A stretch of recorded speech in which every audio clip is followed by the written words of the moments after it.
Chapter 18, Sodom and Gomorrah. The Lord appeared to Abraham near the great tree of Mamre, while he was sitting at the entrance to his tent in the heat of the day. Abraham looked up and saw 3 men standing nearby. When he saw them, he hurried from the entrance of his tent to meet them and bowed low to the ground. He said, "If I have found favor in your eyes, my Lord, do not pass your servant by. Let a little water be brought, then you may wash your feet and rest under this tree. Let me get you something to eat so you can be refreshed and then go on your way, now that you have come to your servant." "Very well," they answered, "do as you say."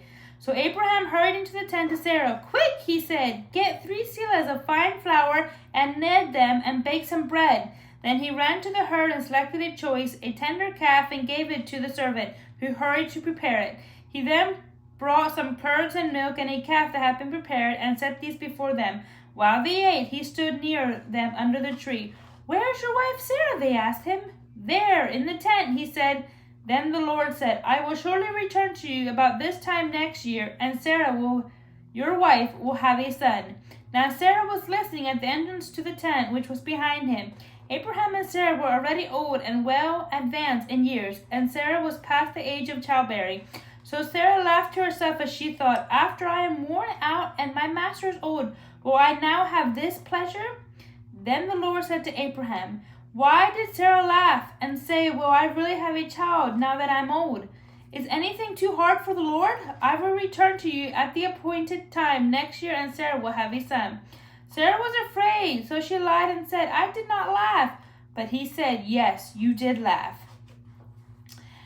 When the men got up to leave, they looked down toward Sodom, and Abraham walked along with them to see them on their way. Then the Lord said, "Shall I hide from Abraham? What am I to do? Abraham will surely become a great and powerful nation, and all nations of earth will be blessed through him. For I have chosen him, so that he will direct his children and his household after him, to keep the way of the Lord by doing what is right and just, so that the Lord will bring about for Abraham what he had promised him." Then the Lord said, "The outcry against Sodom and Gomorrah is so great, and their sins is so grievous, that I will go down and see if what they have done is bad as the outcry that has reached me. If not, I will know." The men turned away and went toward Sodom, but Abraham remained standing before the Lord. Then Abraham approached him and said, "Will you sweep away the righteous with the wicked? What if there are 50 righteous people in the city? Will you really sweep it away and not spare it to the place for the sake of 50 righteous people in it? Far be it from you to do such a thing, to kill the righteous with the wicked, treating the righteous and the wicked alike. Far it be from you. Will it not judge of all the earth and do right?" The Lord said, "If I find 50 righteous people in the city of Sodom, I will spare the whole place for their sake." Then Abraham spoke up again.